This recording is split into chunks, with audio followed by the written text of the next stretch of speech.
So good morning, good afternoon, and good evening to everyone, depending on where you are joining us from. I am Manish Unyal, Senior Marketing Manager from Elsevier South Asia team, and I have my dear colleague Vishal Gupta with me, who is the Senior Customer Consultant at Elsevier South Asia team. And he happens to be my co-host as well as the speaker for this webinar today. A warm welcome to you, Vishal. Thank you, Manish. So, and we also have our colleagues from Elsevier APAC as panelists for this webinar. So we have Nicholas Park from Elsevier Southeast Asia team. He is the senior customer consultant there. We have Sumit Rohadgi, who is the APAC marketing director for ANG Elsevier team. And we have our colleagues, Dr.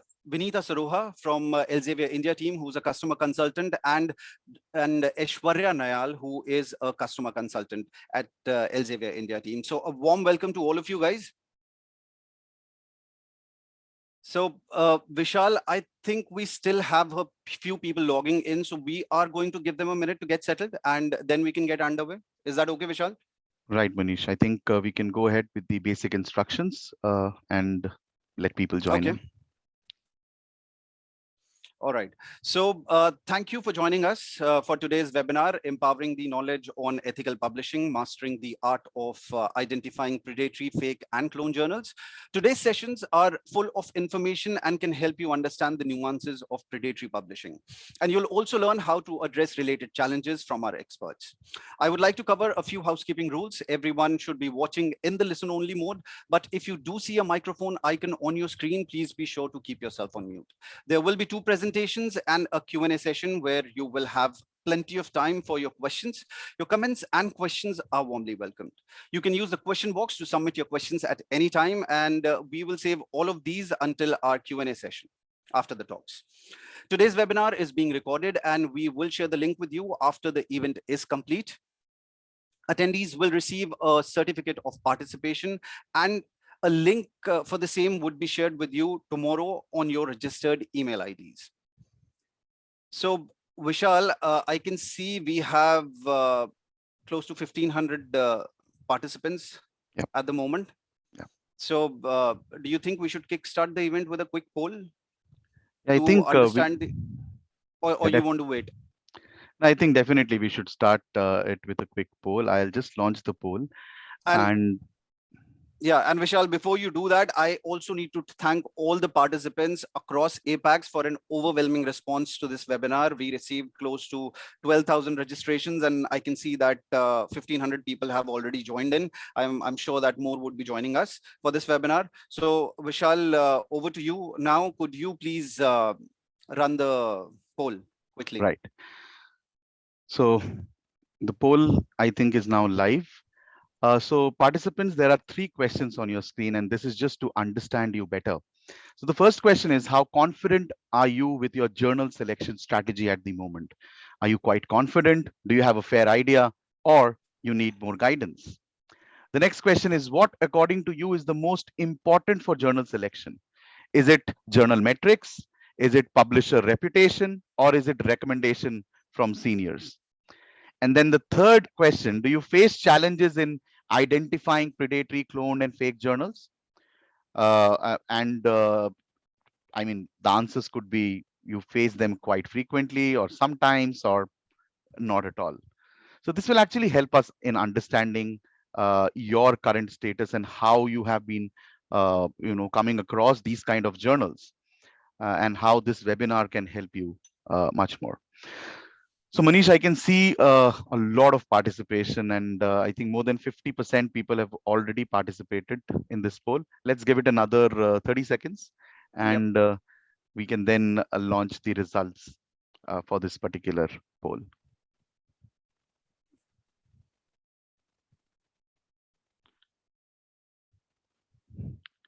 Right, another 10 seconds. Participants, you may please put in your answers and we can publish the results. Yeah, I think Manish, I think I'll end the poll now. Okay. So I think on your screen now, you are able to see the results for this particular poll. And as we expected, there are more number of people who think they need more guidance, because this is not an easy task. Choosing the right home for your article is definitely one of the difficult tasks to do in the research workflow.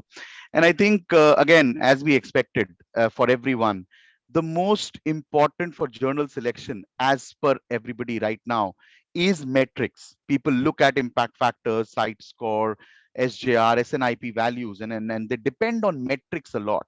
And I think today we are going to help you understand what are the other metrics that are available and what is there beyond metrics that you could look for when you are choosing the right journals. And again, most of the people face challenges in identifying predatory, cloned, and fake journals quite frequently. So, all these things actually help us in giving us more confidence that this webinar will be very informative for you, and you will have a lot of takeaways at the end of the session. Over to you, Manish. So thank you, Vishal, for sharing the poll results. And I can see that majority of our participants have said that they need more guidance. And I believe that they are in the right place today for it. So now it's time for you, Vishal, to switch your role and wear the speaker's hat. And at this time, I'll take the opportunity to introduce you to our participants. Vishal Gupta is a senior customer consultant at Elsevier, based in New Delhi, India, and has a work experience of more than 15 years in the industry. Vishal is an Elsevier certified author workshop presenter and a level 3 certified Mendeley trainer. He specializes in themes around research planning, execution and evaluation, reference management, and improving research visibility using Elsevier tools and databases. To date, he has conducted more than 350 presentations across South Asia, training over 4 lakh researchers and faculty members. At this time, I would hand over the floor to Vishal. Over to you, Vishal. Thank you so much, Manish. And it's a pleasure and an honor for me to be addressing the APAC audience. And I'm very happy to see the overwhelming response around this very important topic that we are going to cover today. The entire session is going to be divided into two major halves. The first half will be a quick overview by me about research metrics and about certain journal selection strategies. And the second session will be covered by our expert, Professor Sumit Narula, which will be around identifying the misleading journals, the fake, cloned, and predatory journals, where Dr. Narula will share tips and will show some live demonstration of how to identify such journals. Let me start with a quick introduction about Elsevier. I'm sure all of you recognize Elsevier as a publishing house. You read Elsevier journals, you publish in Elsevier journals. But over the years, Elsevier has transformed into an information analytics company. Today, not only do we serve the publishing process, but we also have the knowledge of over 140 years, which we have used to curate and verify knowledge. And now, as an information analytics company, we are committed to bring that rigor to a new generation of Elsevier platforms. Elsevier's prime motto is to turn information into actionable knowledge. And not only through the tools, but also through initiatives like the Elsevier Researcher Academy. This is a free online portal that is available to all the researchers openly. People can log on to this platform and make use of the numerous important courses related to research preparation, research evaluation, and research execution. So there are going to be topics like how to write good articles, how to find journals, how to write a book, what are research ethics, and much more. The advantage is once you complete a course on this platform, you can download a certificate for yourself as well. So if you haven't explored the Elsevier Researcher Academy, I would request all of you to have a look at this platform once you're done with the session today. Let me start by introducing you to some of the research metrics that exist in the academic world. And I like to start with a very important quote. This quote, I really like this quote, which says, "Not everything that counts can be counted, and not everything that can be counted counts," which tells you a clear message that choosing the right relevant metrics or choosing the right options is extremely critical. Whatever may seem important to you may not be important. So you need to evaluate very carefully. You need to search everything so that you reach the right destination. Now, research metrics in the academic world can be clearly divided into three parts. So there is journal metrics, author metrics, and article metrics. And research metrics have, played a very important role in the evaluation landscape specifically. And universities and funders often need robust metrics to help them develop and monitor evidence-based strategies. Apart from this, metrics are also used to analyze the strengths or weaknesses of research in an institute, determine where research has a good investment potential and identifying return on investment. Then also it is required for identify rising stars or awarding researchers across the globe. And then metrics often help you in telling a good narrative, in storytelling, right? If you have numbers, if you have facts and figures, it tends to bind the story well and present some interesting facts to the audience. Elsevier is evolving our research metric strategy to empower researchers and institutions and to claim the narrative of what they do and why it actually matters. And therefore, you see, there are a lot of metrics that exist currently, not only for researchers or authors, but also at the article level and the journal level. Now, you might be aware of some of these metrics, but then a combination of all these metrics will help you take informed decisions and quicker decisions. Let me start with an example of an author metric, which is H-index. And to explain this, I've taken the example of Dr. Firdausi Kadri, who's one of the leading scientists in Bangladesh. And you would see that her profile, the left-hand side, you can see her Scopus profile. On the right-hand side, you can see the Google Scholar profile. And you can see H-indexes at two different places. So the H index on Scopus is 57 and the H index on Google Scholar is 73. And you often would have seen this in your own profiles as well. The Google Scholar H index seems to be a little higher. So what is the major reason behind this? Which is authentic?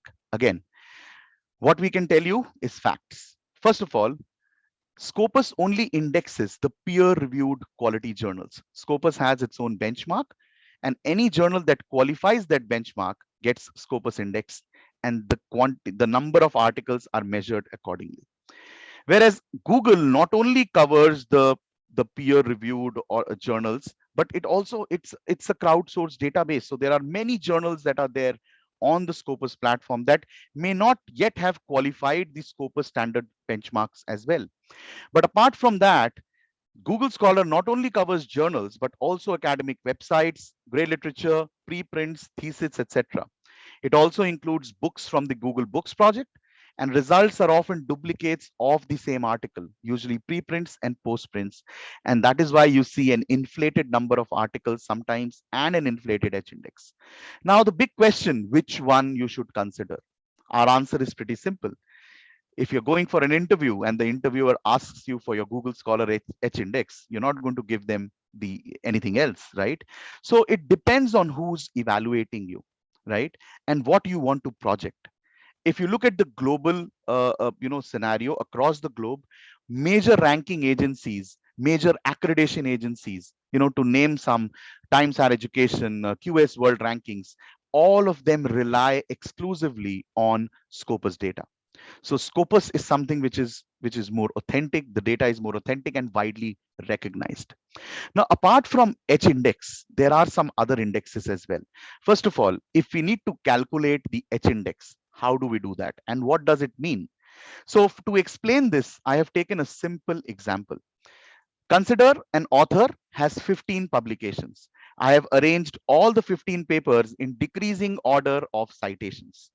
I have also created two separate columns, which you can see a summation C, which is cumulative citations.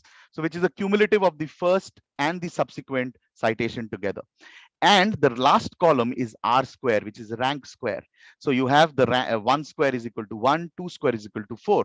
Now this matrix will help me understand the different types of author metrics that exist. First of all, H index. So when we say the H index of an author is 8, here you can see the H index is 8. What does it mean? It means that of all the publications that author has made, at least 8 papers have received at least 8 citations. So that particular statement is fulfilled, and that is why you see the H index of 8. I-10 index, again, something which is quite popular. I-10 index is pretty simple, that all the number of papers that have received at least 10 citations. So that is why you see on this case 8 papers have received more than 10 citations, 10 or more than 10, and that is why the I-10 index is also 8. G index was actually introduced as an improvement of the H index, and to measure the global citation performance for a set of articles. And the G index actually gives more weightage to highly cited articles and tends to compensate for lower cited articles as well. So in this case, the G index stands at 14. And the reason is that the G index is calculated in a way that the cumulative number of citations should be more than R square. And it is not 15, because when you go to the 15th paper, the R square value becomes more than the cumulative citations. And at 14, it is lesser. So G index stands at 14. One interesting thing is that someone's G index will always be equal to or greater than the H index, right? So these are the three major, I would say, author indexes that have been used across the globe. Moving on to article level metrics. Again, in this field, there are several parameters that have existed in the past. If you would have ever asked anyone, how do you define a good article? How do you say an article is better? You look at the number of citations, right, usually. But the number of citations are dependent on the number of years the article has been published as well. So an article published in 1970 will have more probability to get more citations as compared to an article published in 2021. So there is this time variable. But then people started coming up with different theories as well. So they started judging the quality of the article by the quality of the journal. But again, that's not the right method, because a journal may be of a very good quality, but it that cannot guarantee that all the articles are of equal quality. There may be some articles which are lower in quality, some which are outstanding. So how do you define the quality of an article? And therefore, there is one metric that actually helps you in neutralizing these variables and coming up with a very crisp and clear messaging of the impact of an article. And this is called field weighted citation impact. So field weighted citation impact actually helps you understand the quality of two articles when you are comparing them on a particular scale. Now, on that scale, one stands as global world average. Any value above 1 means better than world average. Any value below 1 is below world average. So for example, the FWCI of an article is 1.2. It means that the quality of that article is 20% better than average world quality. And using FWCI, you could now easily compare any two articles that are available to you. On Scopus, you can find the FWCI value for every article published after 1995. That will make it easier for you to assess articles. Now, there might be a question that comes to your mind asking that why do we need to do this? So it's extremely critical, because when an editor evaluates a research article, they initially develop an impression about you by looking at the bibliography, by looking at what you have been reading, what you have been citing. And if they are able to see high quality articles being cited, it usually gives them a lot of confidence that you are reading the right articles. And it's a proven fact that the more you read quality, the more you tend to publish quality as well. Apart from FWCI, there are certain set of metrics called the Plumex metrics, which again help you in identifying the social media impact of research articles. Now, social media plays a very important role in today's world. I think everyone is aware. So Plumex metrics will give you analytics like LinkedIn shares, Facebook shares, Twitter tweets, blog mentions, Wikipedia mentions, cross-ref publications, Mendeley readers. All this will give you an idea about the popularity of an article, which may lead into more number of citations going down the line. So you could predict the probability of the success of a journal. Now, talking success of the article, apologies. So moving on to the journals now. So the most common metric whenever we hear about journal metrics is impact factor, right? Something that has existed for a very long time. And on your screen, you can see a simple calculation of how impact factor is calculated.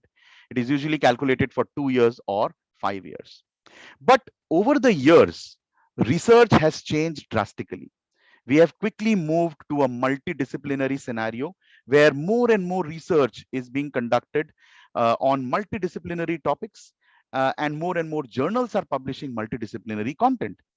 When comparing journals from the same core subject area, impact factor gives a very good comparison. However, when you are comparing multidisciplinary journals, that poses a lot of challenge. And therefore, there is a need for alternative metrics as well. Not only this, we all know that all journals do not have impact factor, which includes some very good upcoming journals. Conference proceedings alone are not considered for impact factor. And impact factor sometimes seems biased towards fast moving subject areas as compared to slow moving subject areas. And what I want to convey here is that you often see high impact factor values for journals in the subject areas of chemistry, medicine. These are fast moving fields. You will see journals with impact factor of 10, 20, 30, 40, 50, even more. But do you expect the same kind of impact factors for a slow moving subject area like mathematics? Probably not, right? So this is where it poses a slight bit of challenge. So what can you do? So there are a lot of alternative metrics that are available. The first one being site score. Now site score is a simple metric. It is citation per publication over a window of 4 years. So site score is comprehensive because it is based on Scopus journals.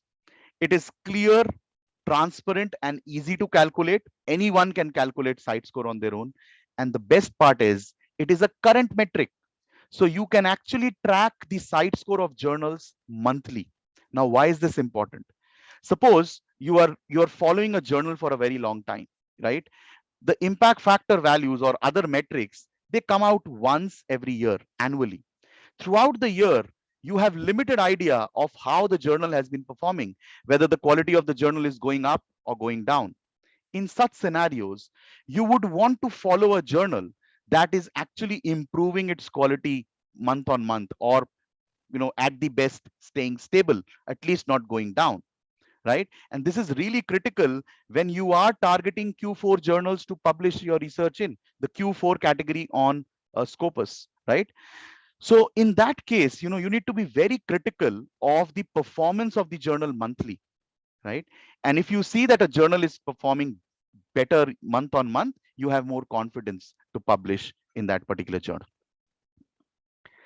The other metrics that exist, one is called SNIP, which is source normalized impact per paper. And this metrics actually helps you in subject area normalization. This is really useful when you are comparing multidisciplinary journals or interdisciplinary journals. And this will give you a good idea by normalizing the subject fields and telling you which journal is better when the subject areas are normalized. And finally, we have SJR or SCIMAGO journal ranking. Now, SCIMAGO is a little different from the other metrics. While the other metrics are highly focused on number of citations, SCIMAGO is focused on the quality of citations, the source of citations, where these citations are coming from.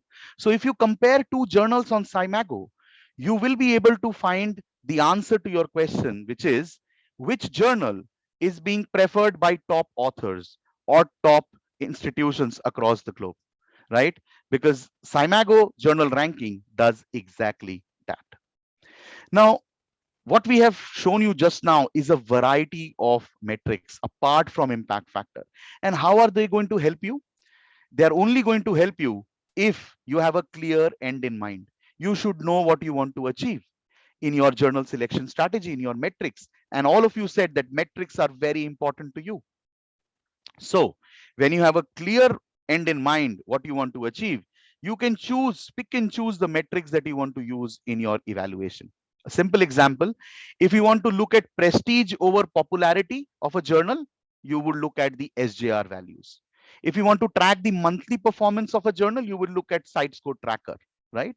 So these are the strategies that you can use. But there are two golden rules that you should always follow whenever you are using metrics. First, always use both qualitative and quantitative inputs into your decision. And second, always use more than one research metric as the quantitative input. If you do this, it gives you a balanced and a multi-dimensional view of a journal. Now that you know the different metrics that exist in, especially around journals, you know, you now would be able to place these metrics in a better way. And I would just say that the secret to an effective and efficient journal search lies in the process. You need to create a list of probables and then evaluate them on multiple parameters based on your end in mind or your current preferences. Let's quickly explore some of the basics in this particular direction. So what kind of strategies you can use when you are finding out the probable journals, the list of probables that you want to create? First, you can definitely ask your colleagues and peers for their recommendations, but please mind you, you can always take recommendations, but you should always do your own analysis before you come to a decision. Gain insights from a mentor or a supervisor or authors that you read, and you may also ask your librarians. Often we don't give a lot of credit to the librarians, and again, the librarian may not know everything, but they definitely know how to get information from, right? And they are an extremely valuable resource to all the researchers in an institute. And I think, librarians should be definitely consulted when you face any kind of issues around journal selection or anything related to research as well. The second thing that you can do is you can look at the articles that you have cited and see where they are published. Because if you have cited an article, it belongs to the same subject category or subject domain. So you will have a list of probable journals from there as well. You can also note the journal referenced in the key bibliography of key papers in your field. So if you look at the key papers in your field, look at their bibliography, you can see a lot of journal names that could be journals that you might prefer to publish in. And also, I'm sure all of you follow certain authors who you treat them as your idols or mentors. You can see their profile and see where they are publishing. That also gives you a lot of idea about journals. And then I think one of the easiest and the most convenient way to find publisher specific journals is through the journal finders. Every publisher invariably has their own journal finder. So you'll have an Elsevier journal finder, Springer or Wiley or any other journal finders, right? But what I can show you is the Elsevier journal finder here. So it's quite simple. If you go to the Elsevier Journal Finder, all you need to do is enter the paper title, the paper abstract, the keywords, and the field of research.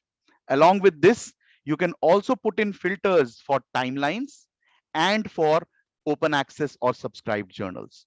Using all these filters, you will be able to reach a set of journals that are highly recommended by the platform, which are publisher specific. So if you are going through the journal finder, you need to use a lot of journal finders to accumulate the list of journals. Remember, right now, we are just collecting and making a list of the probables.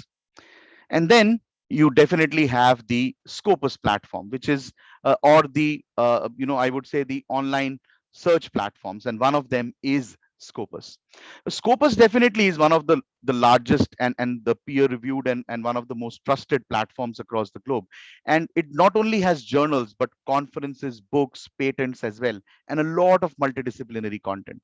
You could use the platform to track journals related to a particular subject area or related to a particular combination of topics. Also, Scopus displays the quartiles of these journals. So you could actually look at specific quartiles. If you're interested in only Q1, you could filter out the Q1 journals or the top quality journals and then proceed with that accordingly. Now, having created the list, it is very critical now to do a right evaluation. So there are a set of 7 questions, and what we believe is that, our editors tell us that if you are able to answer these 7 questions for the list of journals, you could filter out a lot of journals and then reach the most appropriate journals quicker and faster. So the first question is the manus is the manuscript right fit for the journal? To do this, all you need to do is check the aims and scope of the journal. You need to read the aims and scope multiple times to find out even the slightest of details that can help you in choosing the right journal. You could read the latest articles to find out the current interest of journals, subject areas covered, the type of articles considered, and the disciplines incorporated in the journal. Second, are there any funder or institute mandates to consider? So always look at the fund. If you are being funded by a funding agency, go through their details carefully. Try and find out if they have any mandate around publishing, whether they want you to publish in open access journals, or do they have any policy around it, etc., etc. So always look at the funding agency mandates as well, or the institution mandates. And I've seen, I can speak for the South Asian region, where a lot of institutes mandate that in order to get a PhD, you need to publish so many papers in journals with that are Scopus indexed, or have an impact factor of more than 1, etc. So all these are institutional mandates. If there is a kind of an institution mandate at your own institute, wherever you are, you should always consider them in your journal selection strategy as well. Then, is the journal visible in the communities that you want to reach? Right. So always try to find out the right audience for your journal. Right. It's not always about metrics. It's about finding the right audience. Is there a reasonable chance of acceptance, which is a sort of a self-evaluation? So, if you are publishing in high quality premium journals, you should make sure that you are following each and every point of the guide for authors. You should never miss out on any point that is mentioned in the guide for authors. Then, is the journal indexed in relevant databases? I'm sure all of you will be trusting a few databases. So make sure that the journal that you choose are indexed in relevant databases. What do journal metrics reveal? So it comes at point number 6. Now look at metrics. Now see what is the SJR, what is the SNIP, site score, impact factor, or any other metrics that you would like to consider. And finally, you need to assure that the journal is reputable, practices robust peer review, is not fake, is not predatory, and is not a cloned journal as well. Otherwise, everything is a waste. And predatory journals, publishing with predatory journals can really impact your career growth. Often, knowingly or unknowingly, people end up publishing in these misleading journals, and there are careers being destroyed because these publications that you do in these predatory journals are not considered for tenure, are not considered for promotions, and it is not an easy task at all to identify these journals. The best and the easiest way, or the easiest tip that I can give you, is that the most reputable publishers enroll their journals in COPE, which is the Committee on Publication Ethics. And the information is usually available on the publisher's website. And COPE memberships provides editors and authors with the reassurance that comprehensive publishing and research ethics guidelines will be followed. Having said this, we do understand that this is not an easy task at all. Therefore, I would now request Manish to kindly introduce our next speaker, who's an expert in identifying such misleading journals, and he would share his tips and tricks with all of us. Over to you, Manish. Thank you, Vishal. And thank you for this insightful presentation. And I also believe that you have created a perfect segue for Professor Narula to start his presentation. Now, I would like to introduce our expert, a seasoned speaker on this theme who has done more than 300 workshops on this theme till date. Professor Sumit Narula is the editor-in-chief of biannual Scopus Index journal named Journal of Content, Community and Communication.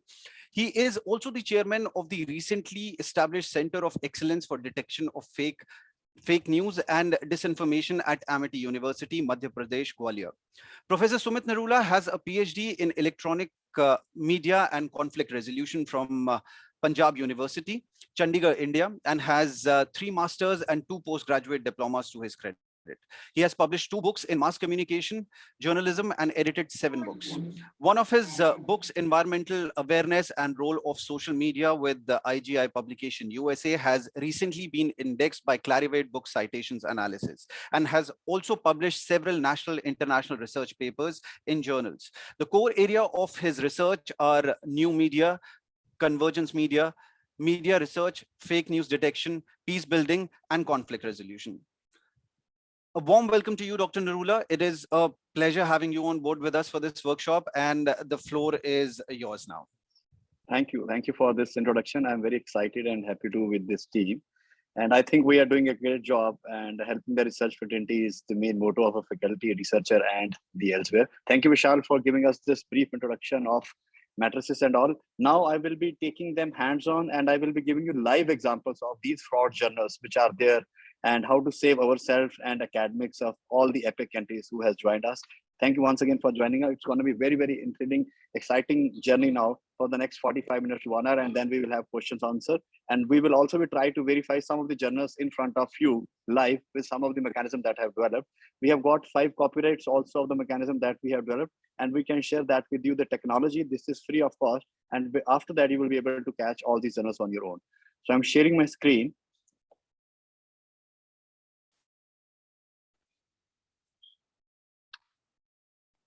Sorry. Okay, so I'm so sorry. Here it is.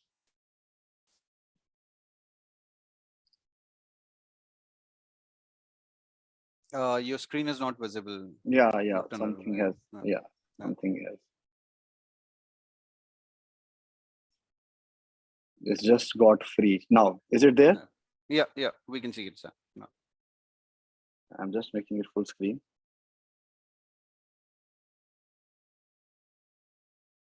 Yeah, is it full screen now? It is now. Yeah. So let's define what is a cloned as well as a hijacked journal. The word hijacked has also come to us now. Earlier it was a cloned journal. So I'm just stopping my camera. Maybe there is some bandwidth issue at my area. Okay, so now I think you can clearly see the screen and you can clearly see the slides. I will switch on the camera as and when it is required. So cloned journal, cloned web pages are a counterfeit mirror of an authentic journal that exploit the title and ISN of legitimate journals. In contrast to predatory journals, cloned journals / hijacked journals are more likely to accept papers from authors since they have developed as the mirror image of the reputable journals, including their domain name. Some of these counterfeit journals actively chase authors through modified email message that announces a fake call for papers in a current issue of the journal. And I will show you the live examples of these kind of fraud journals also. Authors may be duped by these solicitations into paying an open access publication fees, trusting that their work is about to be published in a reputable journal. So you think that you are paying an open access fees into a publication house, but at the end, it is not a reputable journal. They are just giving you the fraud journal.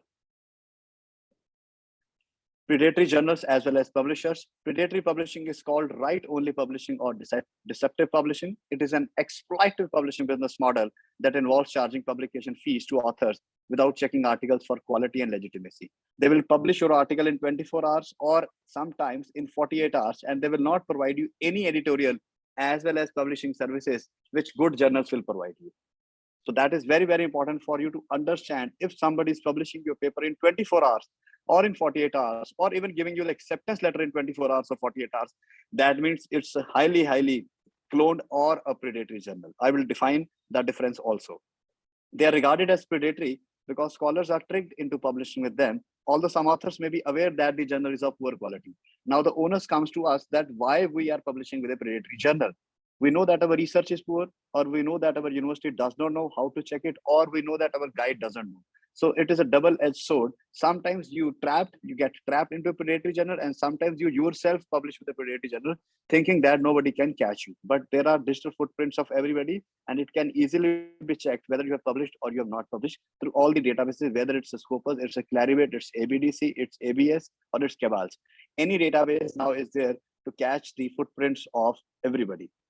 New scholars from developing countries are said to be especially at risk of being misled by predatory publishers, including India. I can say that the data shows that India is publishing a large number of papers as well as the large number of predatory journals are working in India. According to one study, 60% of articles published in predatory journals receive no citations over the 5-year period following publication.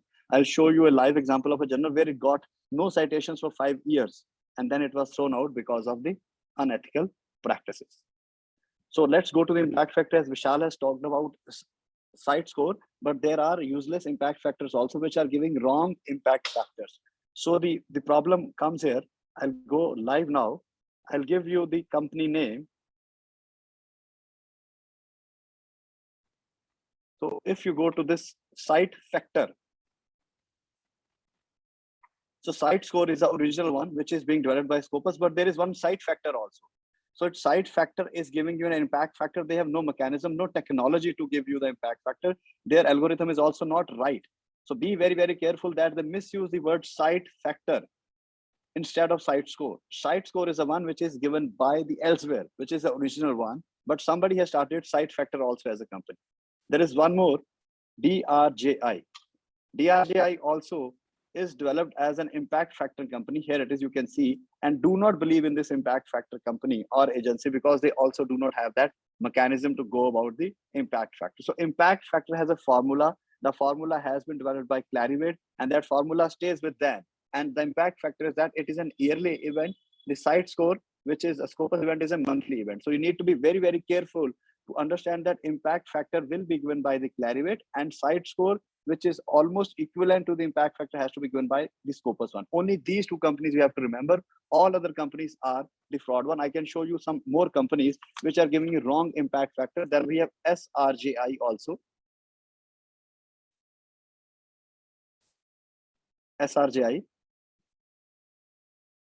They're also into the business of the wrong impact factor. Then we have root indexing. If SIRJI is not available, we can go to root indexing. You can go to root indexing also. So be very, very careful. As and when you see these companies impact factor on any of the agency, any of the journal, please be very, very careful. They are not the authentic one. They do not have any technology. They just misuse the online technology and give any kind of impact factor. You can pay them money and they can give you any kind of impact factor, which is not good for the academics. Now coming back to the presentation, some of the important links, we can see these links. There is also a course that we have developed with the Taylor's University in Malaysia, and I can take you to that link, and you can do this course for free, and you apply for the affiliate membership there, and for 2 hours you have to listen to my course, and then after answering 9 questions, you'll be able to get the certificate designed by the Emerald, the Taylor University, as well as the MIT University, Madhya Pradesh. So this is a curriculum, and I can put this link, or anybody from the panelists can put this link in the chat box for the students to register. At the moment, 78 students of Taylor's University is doing this course to understand the length and breadth of fake, predatory, and clone journals. We have also been covered by Times Higher Education, where I have spoken extensively about hijacked journal and the money. The millions of dollars have been siphoned off from India because of the hijacked as well as cloned journals. So we have given them a clear data and the data of the money, that how much data, how much money is being siphoned off, because apart from your research, money is also involved. So it's a big cartel where the journals, the predatory journals, the researchers, as well as many paper brokers are involved, and they are doing a bad job in the field of research. So we have also been covered by Business Standard here. It's an international newspaper here, where they have also discussed that this has happened after post-pandemic. The menace of predatory clone journals more rampant in post-pandemic world. So you can also read this story specifically from the victims from South Asian countries, where specifically they have targeted India also, to understand that how this problem has progressed. Now, this is the email helpline that we have started for everybody, cdfnd@gwa.mit.edu. You can write to us as and when you have any kind of problem on research on any journal. If that journal is on planet Earth, we will search it for you in 48 hours. We have the access to the Scopus databases, to the ABDC, to the Clarivate, to the ABS, or to the any database. If that journal is online and it is on planet Earth, we will reach to the original website in 2 days. That's our job for you. You can write to us, and your data will not be shown to anybody. We will simply reply with you reply to you with the right URL of that journal. cdfnd@gwa.mit.edu. So 15 crucial point checklist, that's very, very important. Most fake predatory clone journals will not have any submission deadlines. They will always charge money and will give you early publication. Most of them will be having multiple journals doing the same job. I'll show you the examples. They also use the fake stamps of Scopus or Web of Science of UGC Care in India. Google indexing. Google indexing is very, very easy. There is no science involved in it, and it's not useful anywhere in academics. That's my perception. It's not useful anywhere in academics, but it gives you more citations. So I will clear your doubts on Google indexing also, that how Google indexing is giving us wrong research papers. Because I will now show you some of the cloned journals. And once you see those cloned journals, you will see that those cloned journals papers are also highlighted by Google Scholar. And by mistake, you are adding them in your referencing. And when you are adding cloned as well as predatory journals in your referencing, that means you are also publicizing fraud journals, but you're doing it unawareness. So I will show you how to get away from them. So I'm going live now. Let me show you the first example of a cloned journal.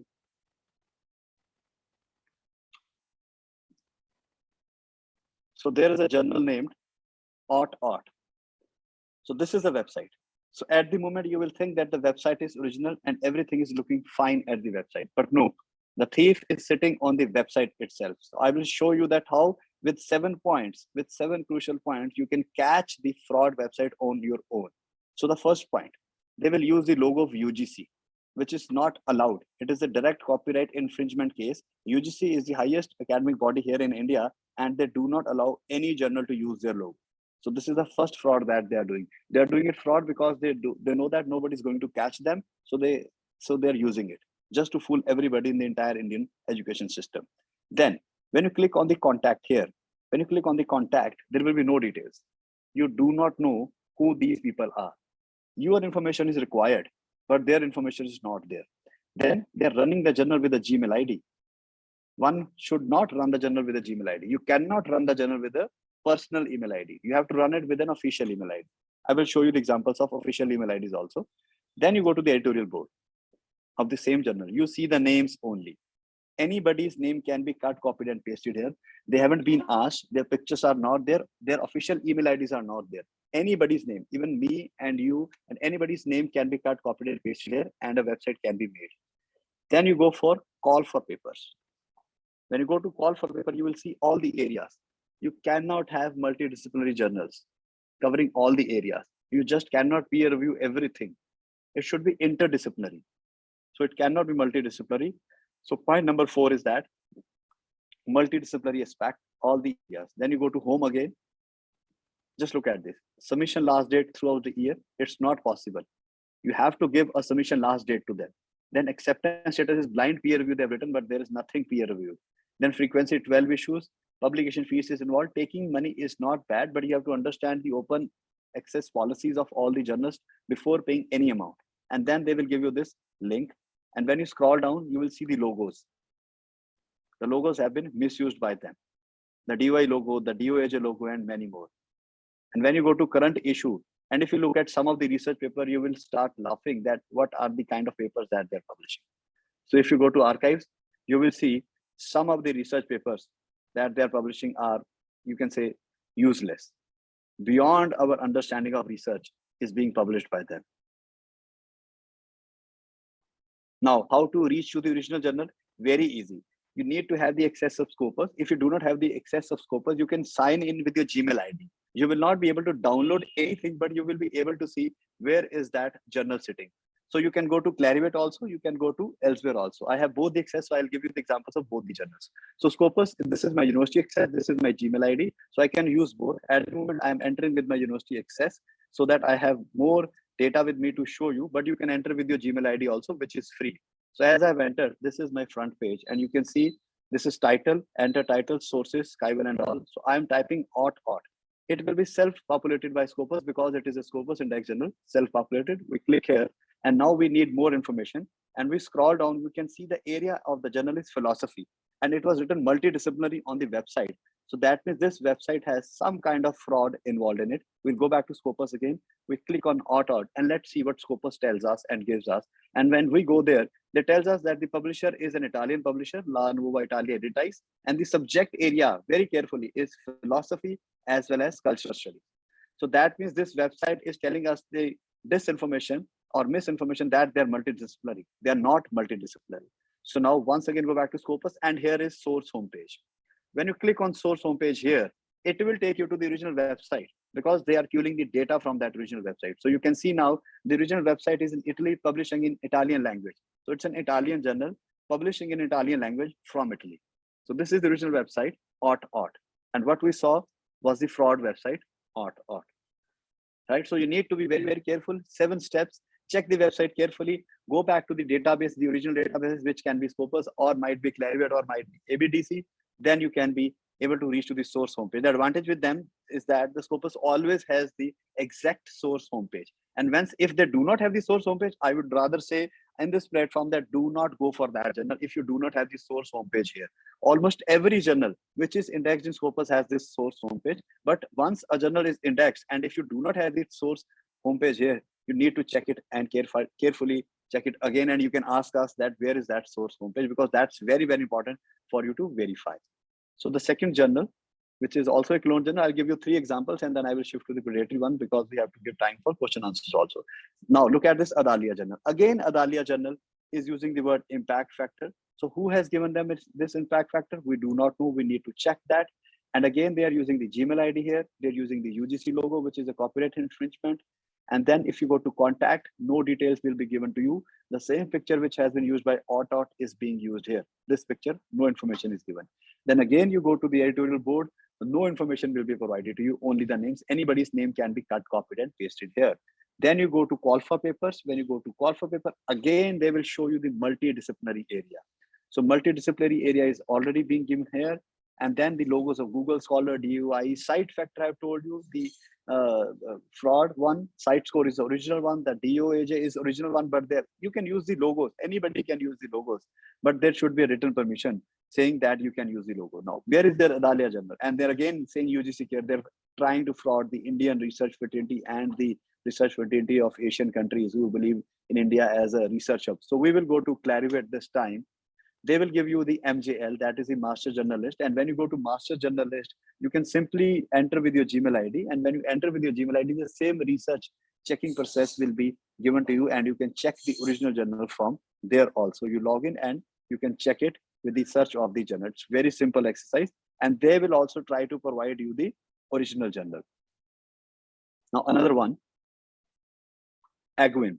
So Agwim is basically a Belgium journal, publishing from Belgium and publishing in Belgium language. But once you look at the website, now you can say that this website is looking like a fraud website. And you can see the impact factor 6.1. Who has given them this impact factor? So these fraud journals write any kind of impact factor on the website. So you should not be carried away by the word impact factor. So impact factor can be anything by any journal. You need to check it, who has given them. What is the source of the agency for that impact factor to understand. And when you scroll down this journal's website, just look at these 6 points. As and when these highlighted 6 points are there on a website, 110%. I'm repeating, 110%. It's a cloned website. So what are these 6 points? The first point, there will be no submission last date. Acceptance will be 24 hours. Publication will be in 24 hours or 48 hours. Frequency will be 12 issues.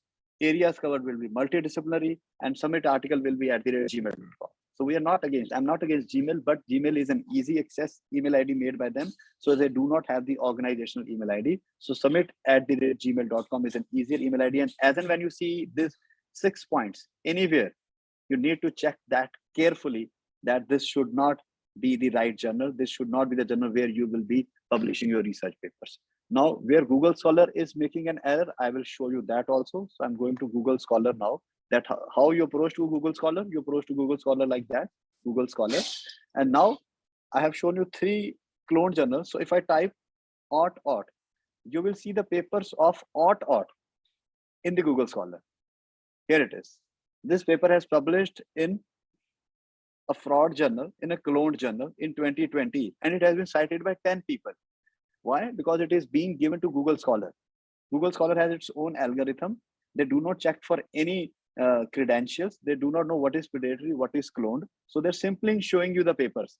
So if you type sum of powers of natural numbers, this paper will come in front of you, but the source is from a cloned journal. You do not know that. And by mistakes, 10 people have cited it. And when you scroll down, you can see people are citing the papers of cloned journal.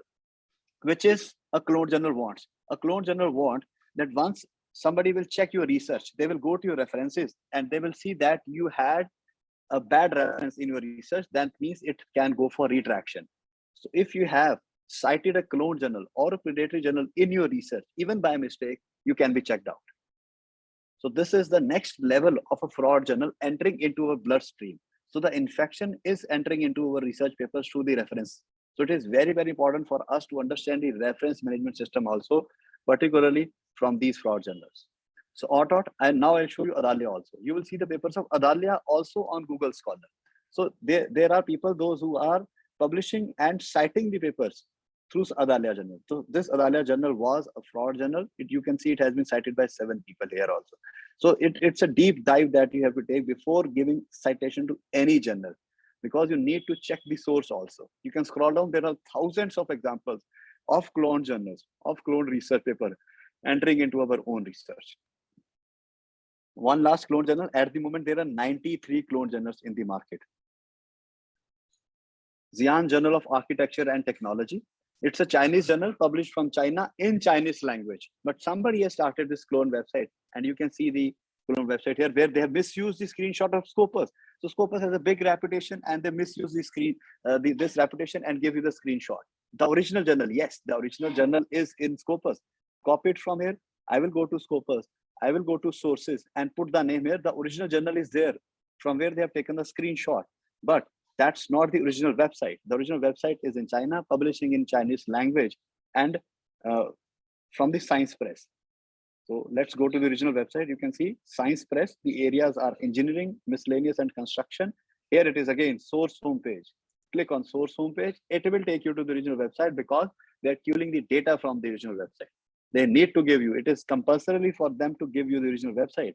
This is the source. And what we saw was this, the fraud one, and people are publishing with them. And again, you can see the multidisciplinary, throughout, impact factor, all the details. The modus operandi of them is to give you wrong and disinformation. Now, what does an original journal look like?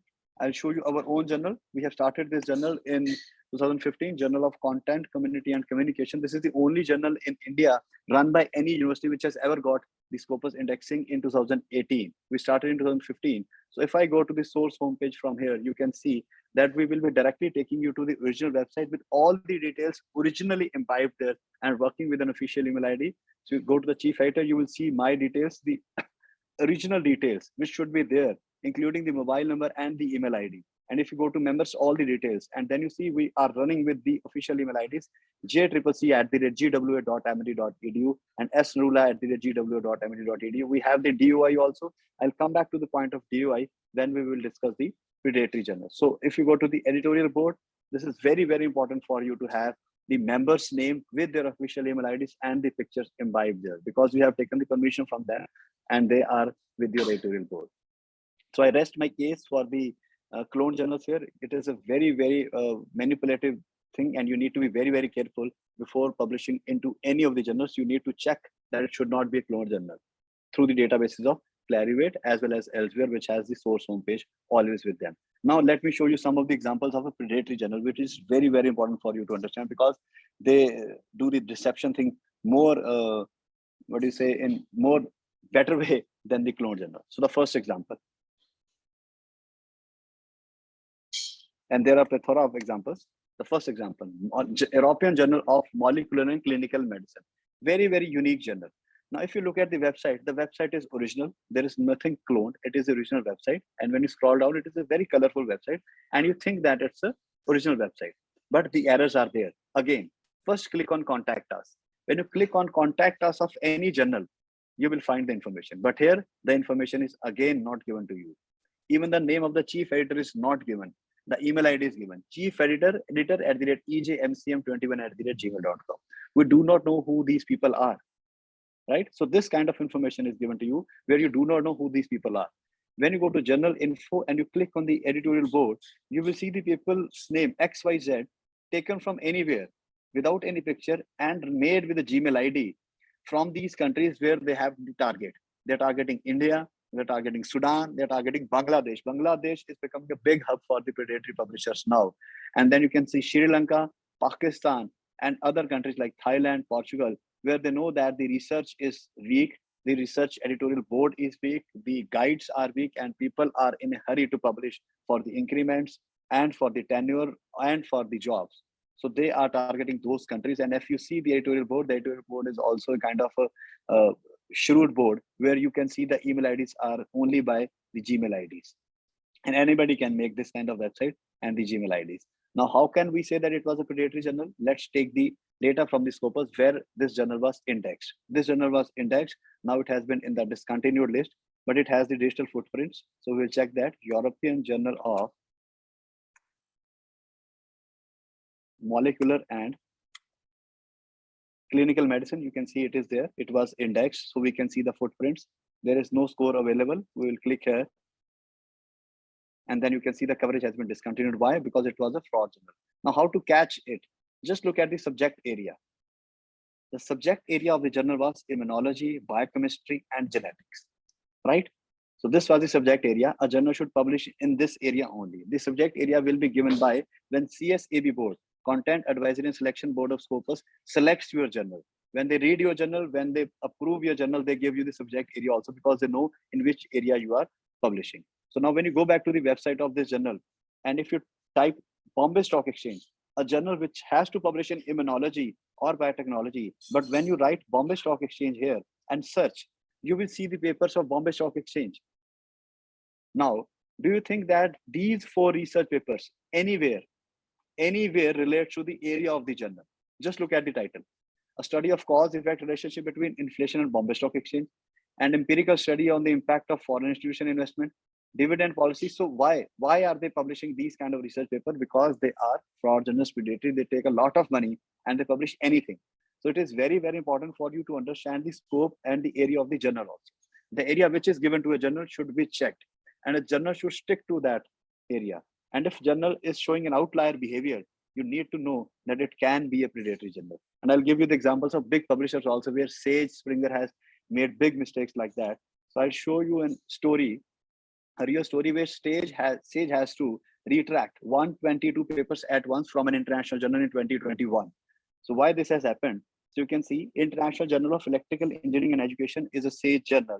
A Sage journal has retracted 122 papers because of clear indicators that the submission or the peer review process for these papers was manipulated.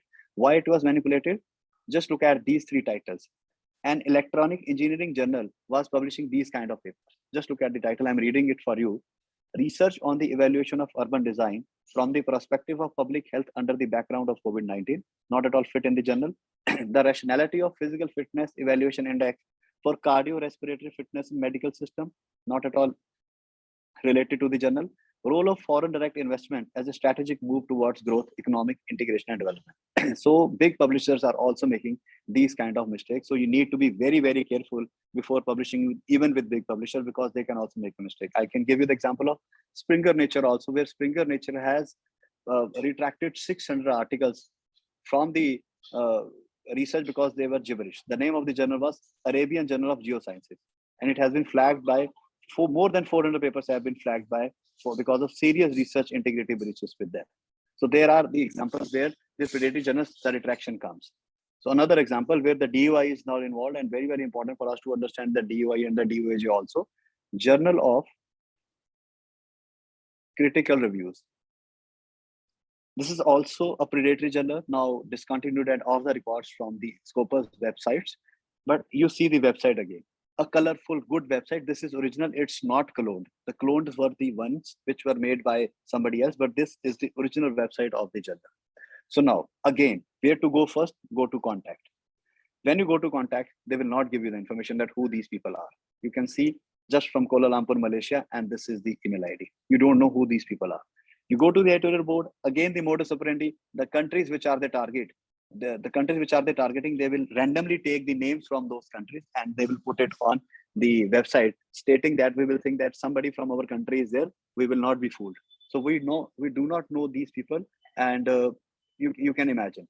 So now if you go to the current issue, it's not there. It was a Scopus Index journal. So we go to the archive. So here it is. They are still publishing the papers. secretly they're still publishing the papers and they haven't written that they are out of the Scopus databases. So mostly predatory journals will not do that. They will never tell that they have been discontinued. They'll keep on publishing the papers without giving you the information. For that, you need to go to that discontinued list. Here on the Scopus databases, when you click on content coverage on the left hand side and you scroll down, you have this discontinued list which has been updated regularly per month. So the last list which I downloaded was of April 2022. Let's see if we got the May list also. So April 2022. So it is there. You can download the April 2022 list and you can have the number of all the names of all the recently discontinued journals from the Scopus databases with you, which is all free of cost. And one must check that list regularly. So meanwhile, it is downloading. We'll come back to that list. So now if you go to this journal and you click on volume 9, issue 1, you will see the papers of literature and psychology. You will see the paper of science. You will see the papers of internet, internet of things and others. So let's see what is the status and area of this journal. So we'll again go back to the sources. We'll try to see that it was a Scopus index journal and let's see what they had in there. Journal of Critical Reviews. So yes, it was there. Let's catch it from here. And you can see it has discontinued because no score is available. And you can see, okay, the area is pharmacology and biotechnology. Again, it is very, very important for you to understand the area. Now, if you go back there and you see the papers of literature and psychology, 110% it is a predatory journal. Without even going to the contact and editorial board, if you see the research articles, and if you look at the area, it should correlate. If they're not correlating, that means it's an outlier behavior and this journal has to be thrown out by the databases. It will take some time, 2 to 3 to 6 months, but this journal will have to be thrown out from the databases because there will be several complaints, not from me, from others also. And when you scroll down, there is one more thing which you can check is Scopus content coverage. You can see large number of papers. You cannot publish large number of papers without proper documentation and proper peer review process with you. So in 1 year, they were publishing 132. Now they publish 3,000. And after 2020, they got discontinued. But 3,000 research papers in an year is a very big task. And be very, very careful from the standalone publisher. It was a standalone publisher. Nobody knew about that publisher. So as and when there are discussions on predatory publishers, so we usually avoid the standalone publishers. That we must not go with the standalone publisher. These standalone publishers need to be dealt carefully. Now, what is the role of a DOI? Let's go to a DOI. Mostly predatory journal will give you a wrong DOI. Means their DOI, when you click here, the digital object identifier number, it will work because they have attached this DOI to a PDF. But when you go back and you copy this DOI and you put it into a machine readable, that is doi.org. Let me copy this DOI from here. I have copied it from here carefully. Now, you have to check it through doi.org. That is a digital object identifier system. And when you go there and you put the number here, there will be an error. Submit, there will be an error because these papers are not machine readable. To make a paper machine readable through Crossref, you have to go by this process. Our journal has that process. All the international journal will have this process where they will give you a specific digit, like this is our journal, the abbreviation, and this is the DOI of our journal, specific. Every paper of our journal as well as all international journals is machine readable. So the DOI will not work with the fraud journals. And they will still provide you a DOI stating that it is working on the website, but it will not work here because this is not machine readable. You can attach any number with your PDF and you can see it here like that. So it is very, very important because once you use the Mendeley or any other related software, they will ask you for the DOI number. So with the DOI, all the information of that particular research paper is automatically added into your metadata and a reference management system becomes very, very easy. And the cloned journals will also not give you any kind of DOI. So it is very, very important for us and everybody to explore the area related to the DOI, digital object identifier, which is a kind of key note into that. Right. Another example, solid state technology, which says that it's a Scopus index journal. They haven't removed it. They haven't removed it. But if you go there, you can still use, they are still using the logo of Scopus and they still say that they are in Scopus. But once you check it there, they have not been indexed since 2018. I'm copying this name, I'm putting it here, and let me take you to that details.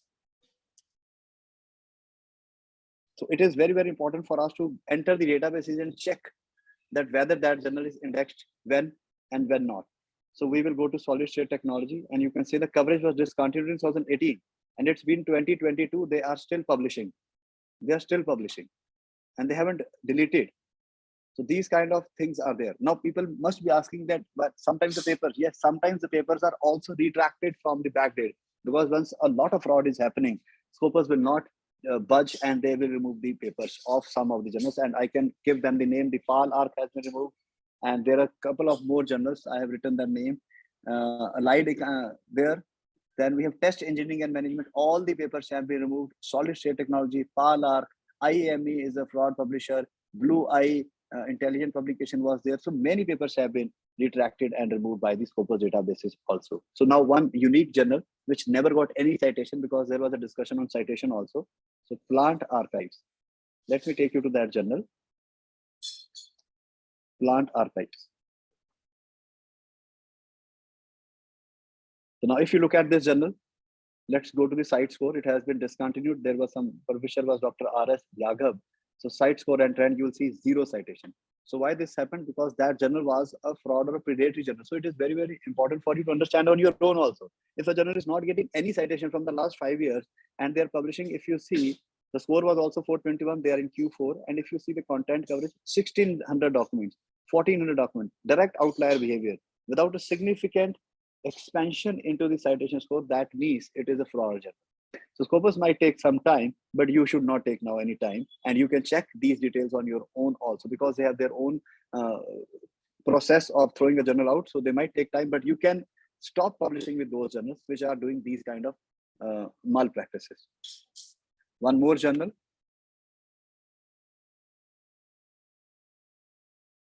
Advances in Mathematics is there.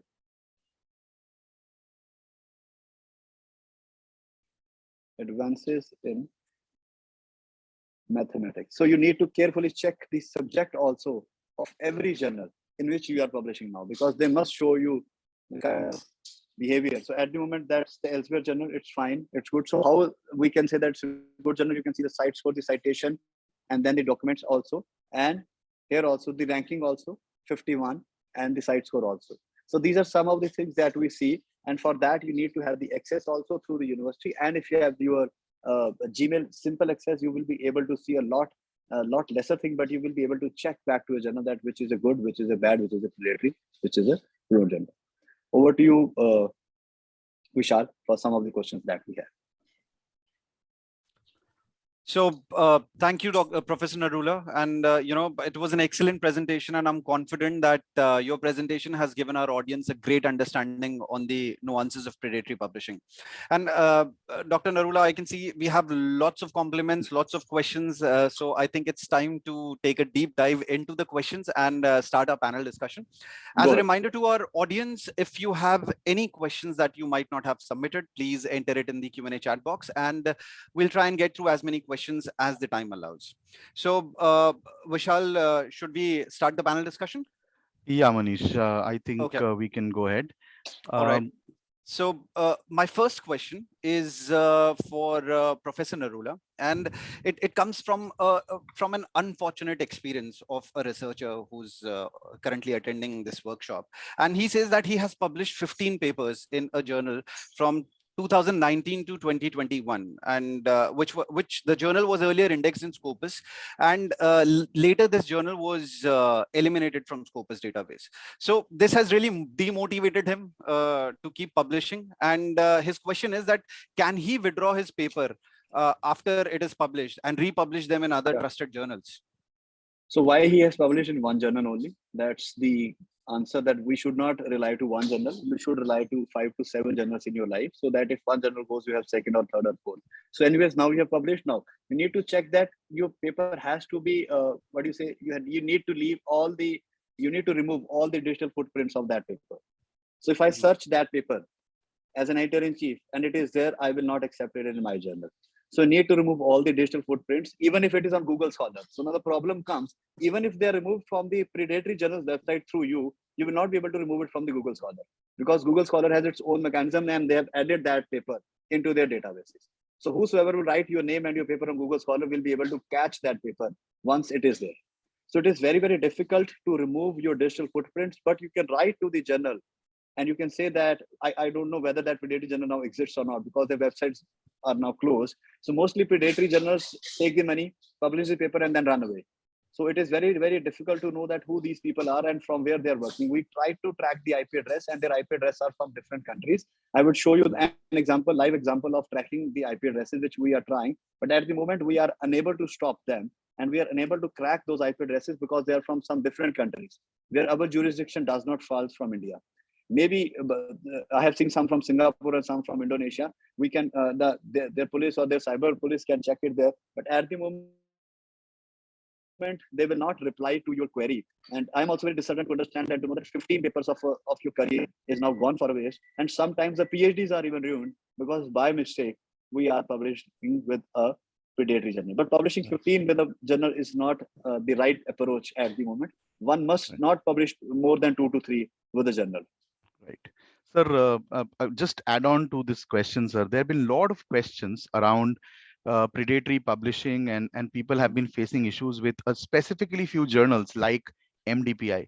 So I've seen on the chat, there are many questions about MDPI. Could you just address some MDPI, of these? I have searched a lot on them. MDPI is publishing large number of papers. From my belief and my research, they cannot publish this number of papers without doing the peer review. People say that they have the mechanism. I do not understand. They cannot have that mechanism to publish 20,000 research papers in a year.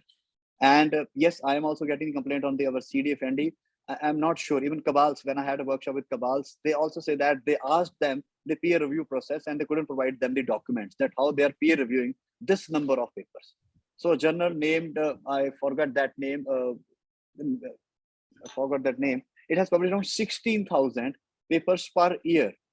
So I don't know. I'm also an editor-in-chief. It is difficult to publish even 50 papers in a year. And you do not have this much of team, 16,000. And I have researched, they have 160 plus journals indexed with Elsevier and with other agencies.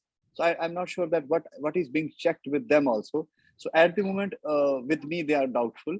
And I always say that they are using the mechanism of open access. They are taking money. Money taking is allowed in open access platform. There are many journals which are taking money in open access platforms. It is allowed, and it should have some rules and regulation to take money and to give back to the researcher. The gold access, the platinum open access, the green open access, the bronze open access. There are categories for that. But in MDPI, it is totally in open access, the platinum, the gold open access. But the publication rate is very, very high. Sustainability is the name of the journal. I just got it. Sustainability. So they publish around, if I just check it at the moment, we are sitting here. I go to sources.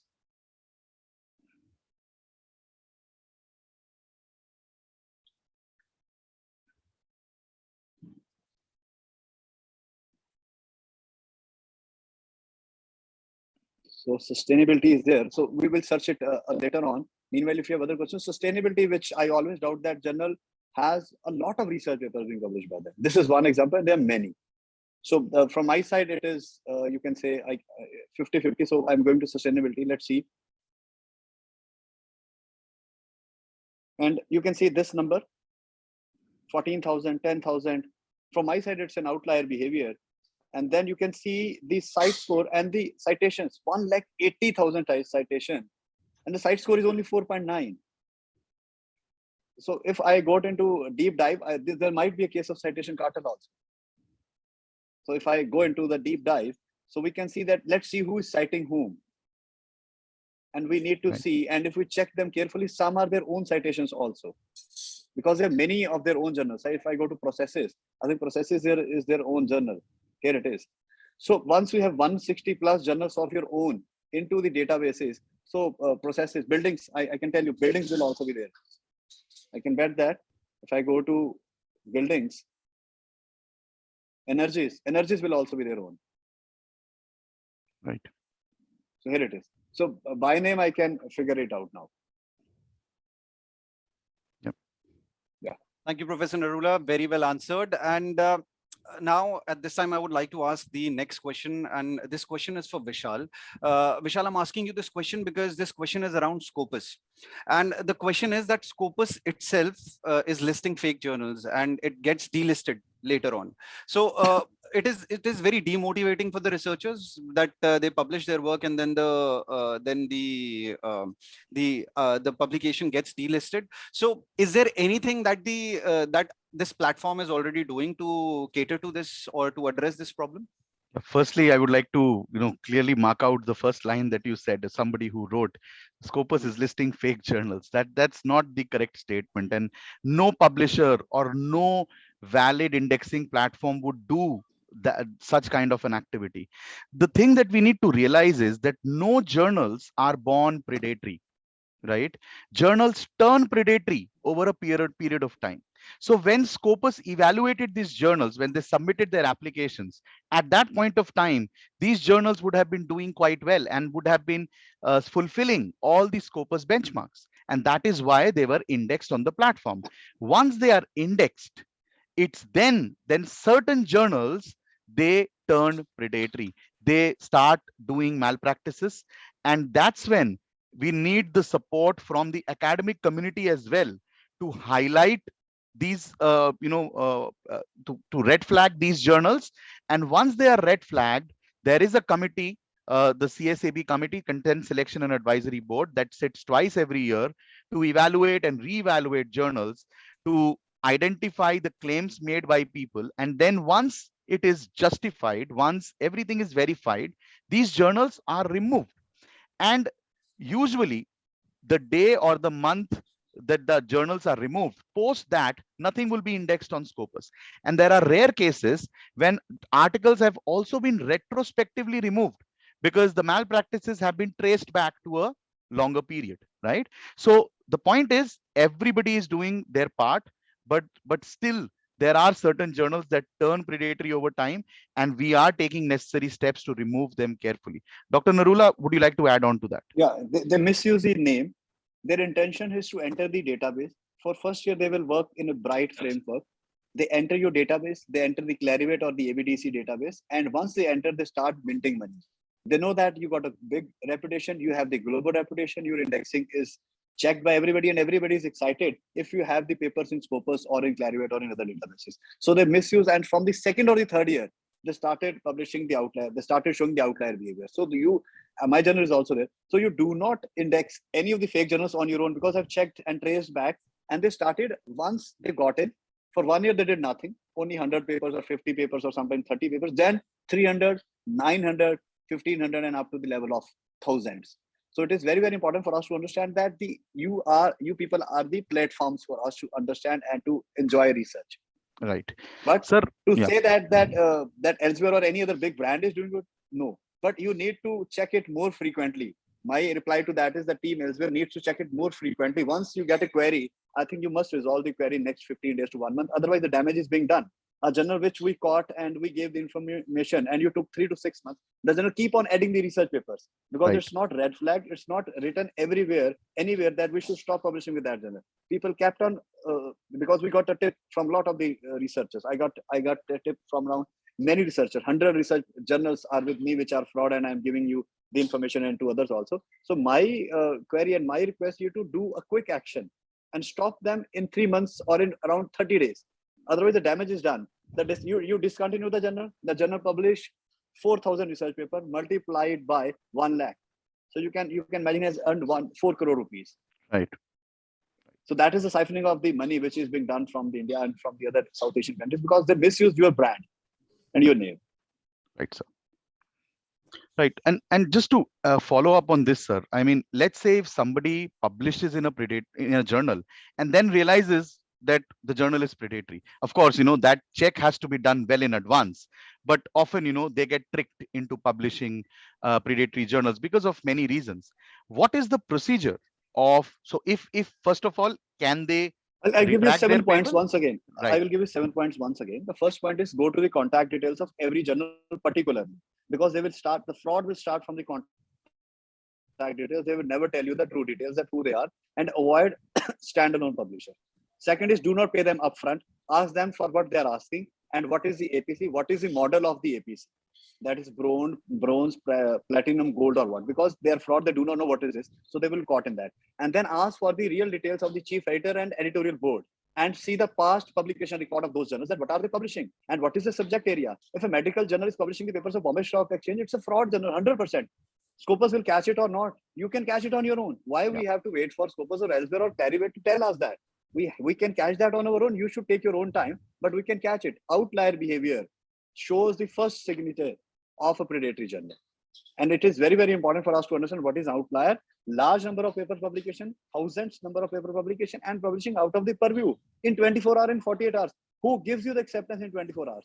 Who publishes in 48 hours? Only Champak Nandan in India can publish. That too Hindi comic magazine. So it is, what can you think? Medical journals or research cannot be published in 24 hours and 48 hours.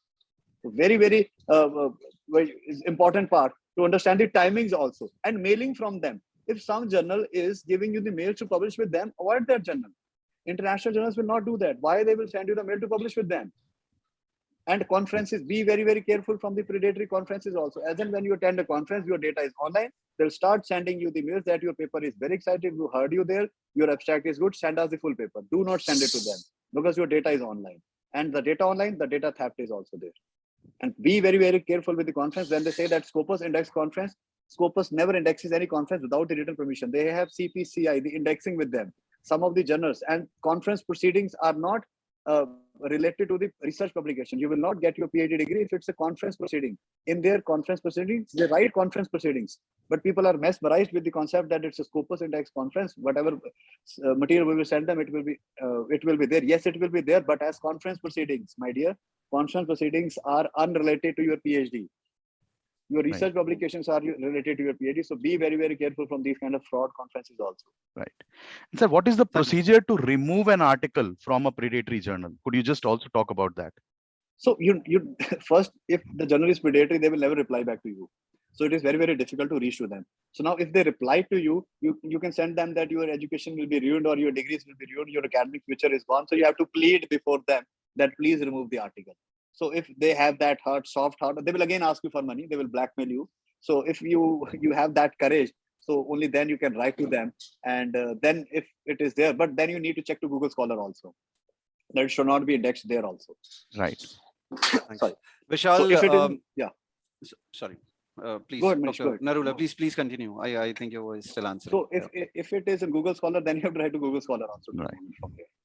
So the digital footprints needs to be removed, right? That is what you're saying. Absolutely. There should not be any digital footprints. And no citations as also.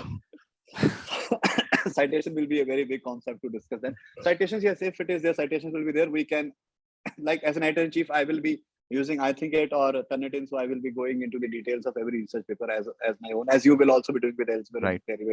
So it's just tough at the moment. Right. Right. So Vishal and Professor Narula, in the interest of time, we can take one last question at this time. And, building on the discussion, I got this question from the participant. So and this is my question also to you, to both of you, that why there is no direct check on these fake and clone journals through agencies? Why it has to be done at an individual level? Because not everyone is expert like Professor Narula or like you, Vishal. So why it has to be done at an individual level? Why cannot it be done by the agency? Because this is like something. This is a very serious issue which is playing with the careers of researchers. Right. So I'll give you the answer like first. To know you. So look at this website, whoisdomaintools.com. Here I will put the name of a fraud website, the URL. This is a fraud website. I copy the URL, I put it here, and it will give me the information that from where this fraud URL is working. So you will have the full information, which is free of cost. Let's look at the IP address of this fraud journal. You will see the IP address is not from India. So Indian agencies will not be able to catch that journal because you have to reach to the outside agencies. And here, look at this. We do not know who is the registrant. It has been redacted. And you can see the website is only 881 days old. To stand a website in Scopus, you need 3 years of online standing. So minimum is 1,000 days. So here it is that it should be more than 1,000 days, but it's a fraud website, only 88 days old. And then you can see the IP address, Manish. The IP address is not from India, not from the agencies. Now, if you go to the author in Italy, they will say that we are not worried because they're frauding the Asian countries. The original one is live and clicking at Scopus. People are reaching through Scopus to the original one. So if this is coming, the problem, they're not worried with that problem. So you can see the details cannot be found out. We do not know. Any country can be filled out here from Big Daddy or from other domain tools you can buy, and you can file whatever information you want to file with them. So this is the main problem with the agencies, Manish, that we are unable to catch them, and awareness is the key. That is why more and more, this is my 300 workshop, more and more, I think more 300 workshops and more workshops are required with us and through us for the people, those who are getting trapped into these cloned and predatory and fraud journals. Right, and I'll answer the other half of your question, Manish, that what is happening. So I'll give you a clear example of the COVID pandemic that happened, right? The government, the WHO may release lot of precaution statements, but if the public doesn't follow these instructions, then there is no way that we can stop the pandemic. This is like a pandemic, right? There are multiple agencies working towards helping researchers in removing these predatory journals and stopping these misleading journals from misleading research scholars. But there is a lack of awareness, and these workshops that we are doing, this is part that Dr. Narula is doing, the workshops that we are doing, these are part of awareness campaigns. We would like to generate as much as awareness as possible so that more and more people are aware and they are able to detect it themselves. If you stop publishing in these predatory journals, they go out of business. And when they go out of The business, next point stop, is right? the last point could be we should not go for easy publishing. Right. Nothing comes easy. If something is free, then you are the product. So be very, very careful of this notion. If somebody is publishing in 24 hours, in 48 hours, then you are his product. He's taking money and he's about to ruin your academic career. So when something is free, then you are the product. So 24-hour easy publishing. Once somebody messaged me that he is looking for easy publishing, I just got angry that what is easy publishing and what is early publishing. You just cannot. 3 to 6 months is minimum. One of my paper is stuck from the last 1.5 years. What should I do now? So because it's one of the best journal, it is in ABDC, it is in Scopus, it is in Web of Science, it is in ABS, it is in all the databases. It will take its time. Let it be. Why we are thrashing you for 2 publications 1 year is that only 1 publication can be done and even 2. So do not worry and do not work for more than 2 publications. And in your PhD, my message to all the research scholars, start reading from day 1. If you are publishing or submitting after 3 or 4 years, even then you can publish 2 research papers out of that BLT. In our university, we go for copyrights also. And some of my research scholars have published copyrights. So that is another area also to look upon. It's not that everybody has to publish. Somebody, you need to go for the copyright also. Because there is a lot of gray area in the field of copyright. Right. So it is very, very important for us to understand easy publication is that you are going to ruin yourself. Nothing is easy. And don't go for the word easy, multidisciplinary. It should be interdisciplinary. Multidisciplinary is also there. When they say that it's a multidisciplinary journal, publishing the history paper in a medical journal is multidisciplinary because medical is also history. So that kind of thing there. Thank you, Dr. Narula. Thank you, Vishal. And I think, you have said it beautifully. Like, when something is free, you are the product. And Vishal, like you said, predatory publishing is like a pandemic, and to address this, we need awareness at an individual level. So I think you both need to do 300 workshops more, and I think a lot more than this to create that awareness. So at this time, I would like to close this panel discussion, and I would like to express my sincere gratitude to Professor Narula for joining us this session, and to Vishal as well for sharing his perspective on the topic and addressing the questions and queries from our audience. Before we end this webinar, I would like to inform all the participants that tomorrow you will receive an email from our team to download the certificate of participation, recording link, and the presentation download link for this webinar on their registered email ID. A feedback survey link will pop up on your screens immediately after we end this webinar. So ladies and gentlemen, we are looking forward to your valuable feedback to create more impactful researcher engagement programs in future. Thank you for your time and have a wonderful day ahead. Goodbye. Thank you, Vishal. Thank you, Nick, Thank you. Vinita, Aishwarya, and Dr. Narula for joining us. Thank you, everybody. Thank you, everyone. Panel. Thank you, everyone. Thanks. Thank you. Thank you. Thank you. Thank you, everyone.